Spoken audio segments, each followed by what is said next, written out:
Vamos ver como é que no SketchUp podemos criar uma parede ondulada com este aspecto, portanto um ripado de madeira, por exemplo, para encostar a uma parede de luz, que é utilizado muito na decoração hoje em dia, e também obter cada uma das peças devidamente catalogada, portanto, para efeitos de fabrico, portanto, aqui sobreposta, como podem assim verificar.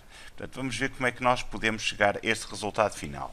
Para isso, vamos utilizar duas extensões. Uma praticamente nada tem que fazer em relação a ela, porque é uma extensão que já é instalada conjuntamente com o SketchUp. Chama-se as Sandbox Tools. A única coisa que tem que verificar é se realmente elas estão ativadas ou não. Para isso, basta-nos clicar em Window, Extension Manager, e depois aqui vamos encontrar Sandbox Tools. Aqui estão elas. Portanto, como podem ver, portanto, é da autoria do próprio SketchUp, que têm que estar enable, ou seja, têm que estar ativadas. Depois, para encontrarem esta barra de comandos que aqui aparece, basta-me clicar com o botão direito do rato no ícone qualquer e ativar aqui Sandbox. Neste caso já está ativado, portanto, se eu vou fazer outra vez para desativar, portanto, ela desapareceu, mas se eu clicar novamente e vier aqui a Sandbox, vão reparar que ela volta então a aparecer ali. Segunda extensão, portanto, é a extensão Slicer 5. Portanto, são 5 ferramentas para fazer cortes, só que neste caso temos que obtê-la por outro método. Temos que ir ao site sketchucation.com,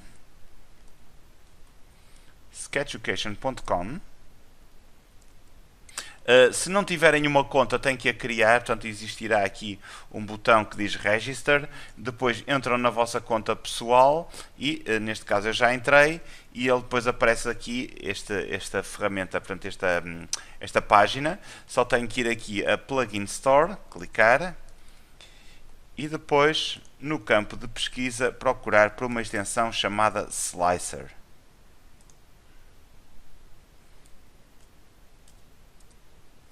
De seguida, ela aparece-me aqui, chama-se TIG Slicer. Vamos aqui ampliar. Só tenho que clicar em Download, ele vai fazer o download de um ficheiro RBZ. Depois, no SketchUp, só tenho que ir a Window, Extension Manager,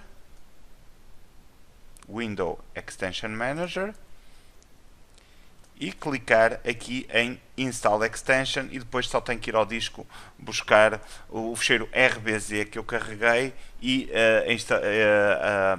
a aplicação, portanto o plugin fica automaticamente instalado. Portanto, eu vou fechar isto que aqui está e vou então explicar como é que eu cheguei a este resultado final. Em primeiro lugar, vamos gerar a parede.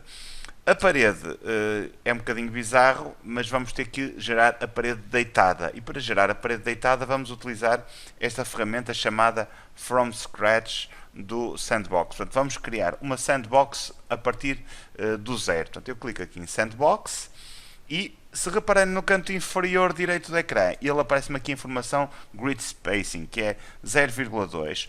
Portanto, quanto menor for o valor que aqui dermos, mais suave vai ser a curvatura que nós vamos ter naquele modelo. Como podem ver, ele aqui está um bocadinho quebrado demais, portanto tem muitas diferenças. Portanto, eu posso reduzir isso reduzindo o grid spacing. Apenas tenho que ter um certo cuidado, porque se diminuir drasticamente, o que vai acontecer é que o computador vai começar a ficar mais lento. Portanto, em todo caso, eu vou pôr 0,15 e vou começar por indicar o primeiro canto de uma parede e o comprimento da parede. Portanto, vamos fazer uma parede com 5 metros. Faço 5, Enter, e agora ele pede-me a altura da parede, que eu vou pôr 3 metros. 3, Enter. Portanto, tenho agora aqui uma sandbox com 3 por 5.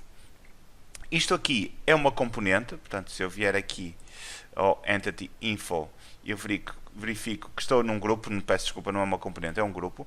Portanto, eu para editá-lo tenho que fazer duplo clique sobre ele. E para isso vou utilizar uma ferramenta chamada Smooth. A ferramenta Smooth funciona do seguinte modo. Portanto, eu tenho aqui este ícone Smooth, eu tenho previamente que selecionar a minha superfície que eu quero alterar, mas atenção, não pode ser portanto, através deste processo, portanto, ele é um grupo, portanto, eu tenho que entrar no grupo para o poder editar. Faço duplo clique, e a partir deste momento estou dentro do grupo e vou então clicar em Smooth. Ao clicar em Smooth, ele aparece-me aqui no canto inferior direito, aqui uma coisa que me diz Radius. Radius é o raio desta circunferência que estão aqui a ver, que eu quero reduzir, por exemplo, para 0,8. Portanto, quanto maior for, mais abrangente vai ser o Smooth. E o que é que o Smooth faz? Portanto, eu indico aqui um ponto aqui no meio, por exemplo, e vou elevar este ponto, por exemplo, 0,1, Enter, e o que me vai acontecer é que todos os pontos circundantes que apareciam dentro daquela circunferência são extrapolados na mesma proporção, ou seja, o mais afastado fica a 0, depois provavelmente para ter por 0,1, 0,02, 0,04 os seguintes. Portanto, quanto mais próximo estiver do ponto que eu selecionei, mais ele vai subir. Vamos fazer aqui outro com 0,2 e assim sucessivamente vamos criando aqui uma superfície. Vamos também aqui às extremidades, vamos extrapolando estes pontos e obtendo assim uma superfície. Eu não estou preocupado muito com a parte estética, vocês obviamente que se devem preocupar, estou apenas com a parte prática e explicar como é que isto se faz, mas vamos admitir que seria isto que se pretende, portanto uma parede já ondulada. O que é que eu tenho que fazer a seguir? Esta parede é uma superfície, entre aspas, são várias, não é? Na realidade, em termos de SketchUp, mas eu preciso que ela seja um sólido. Para ser um sólido, portanto no SketchUp não existem sólidos, mas um grupo será um sólido, será comportar-se-á como um sólido se for completamente fechado. Então o que é que eu tenho que fazer? Tenho que indicar um ponto, por exemplo, daqui até cá abaixo, vamos pô-lo com 50 centímetros. Portanto, eu desenhei, vamos aqui recapitular, vim aqui à ferramenta Line, cliquei aqui, cliquei neste cantinho do meu, como é que se chama, da minha superfície, e agora carreguei na seta para cima para desenhar uma linha vertical e vou desenhar uma linha vertical para baixo com meio metro, portanto faço 0,5. Próximo passo, venho aqui à ferramenta Rectangle e vou desenhar um retângulo desde aqui. Portanto, eu quero um retângulo horizontal, portanto, neste momento vou clicar na tecla para cima para desenhar de acordo com o eixo azul e vou selecionar o canto oposto da minha superfície, que é este ponto aqui, e agora só tenho que fazer uma linha daqui a aqui, outra daqui até aqui, estas duas superfícies vão ficar logo fechadas, e agora, meter-se ali o outro objeto à frente, e agora uma outra quarta linha daqui a aqui vai-me fechar as restantes duas. Reparem, eu fico como uma espécie de um molde em gesso. O que é que falta aqui? Falta retalhar isto tudo em chapas que vão ter esta forma, portanto vão adotar esta forma que aqui está. Eu vou indicar a ferramenta de seleção, vou clicar cá fora e a partir deste momento eu saio do grupo e já consigo selecionar. E então, o que é que eu tenho que usar agora? Tenho que usar agora a ferramenta Slicing Tool, do comando Slicing. E como é que ele funciona? Portanto, eu clico aqui em Slicer. Ele pede-me inicialmente para especificar os eixos. Porquê? Portanto, eu vou aqui, vou fazer o seguinte, vou criar uma cópia, vou fazer o comando Move e vou criar uma cópia com Ctrl para ali. Portanto, para fazermos dois exemplos distintos. Nesta parede, eu quero indicar que eu quero fazer um slicer e eu posso fazer de acordo com várias formas. Portanto, posso fazer de acordo com o eixo de X, o eixo dos Y, o eixo de Z, XY, YZ e por aí fora. Neste caso, por exemplo, eu vou fazer com X e Y, o que me vai dar um retalhar neste sentido e neste sentido. Depois, o espaçamento entre cada uma das tábuas, eu vou pôr aqui 0,2, vou pô-las mais estreitinhas do que tinha anteriormente, e a espessura de cada uma das chapas que eu vou pôr 0,02. Se vai começar desde o ponto 0 inicial, e do ponto zero final. Portanto, eu posso começar um bocadinho mais à frente e acabar um bocadinho antes.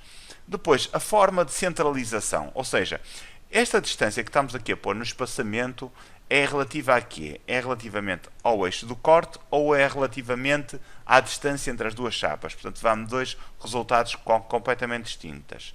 E depois, se eu quero obter os desenhos de referência, portanto, que eu vou dizer que sim, e qual é o tamanho do texto que vai aparecer nos desenhos de referência, que eu vou pôr 0,2 para ficar um bocadinho maior, que é um bocado mal se via. E depois, se vão ser planificados, eu vou dizer que sim, e ao fazer OK, ele pede-me agora para especificar a mesma coisa em relação ao eixo do Y. Portanto, no outro assumiu os valores em relação ao eixo do X, aqui vai assumir em relação ao eixo do Y. Eu vou manter tudo exatamente igual, faço OK e ele agora vai pensar aqui um bocadinho.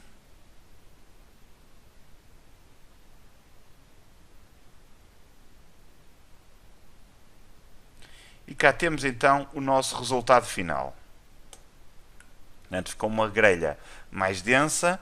Temos chapas de acordo com o eixo de X e outras do eixo do Y. E reparem numa coisa, todas as chapas estão retalhadas de forma a encaixarem umas nas outras. E nós aqui vamos ao desenho e verificamos que temos o desenho de cada uma delas desenhada independentemente. Portanto, isto facilita imenso no que diz respeito ao fabrico.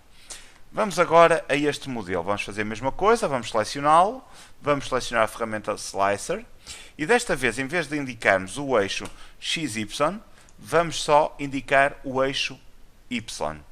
O espaçamento vou pôr um bocadinho mais espaçado, 0,25. A espessura vou manter os 2 cm, 0,02. Vai começar no 0 e acabar no 0. E agora a centralização, em vez de pôr slice, vamos pôr no gap, ou seja, a distância entre as duas chapas. Ao fazer OK, ele não me vai aparecer o segundo menu como aparecia anteriormente, porque desta vez não temos dois eixos, temos um só. Eu só escolhi o eixo do Y, como podem verificar. Portanto, só tenho que fazer OK. Ele vai processar e a partir deste momento eu passo a ter os dois, portanto, tanto o desenho final da peça como todas as peças que compõem este objeto. O que é que eu tenho que fazer agora aqui? Pura e simplesmente rodar.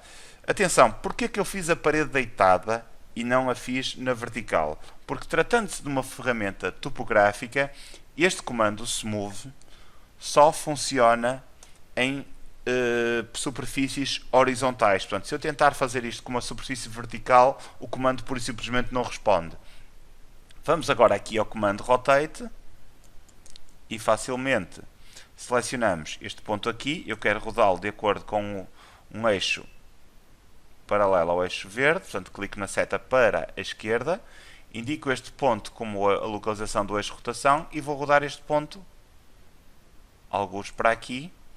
E a partir deste momento eu tenho então a minha parede completamente definida conforme eu desejava. Reparem que ela está muito mais suave do que a outra.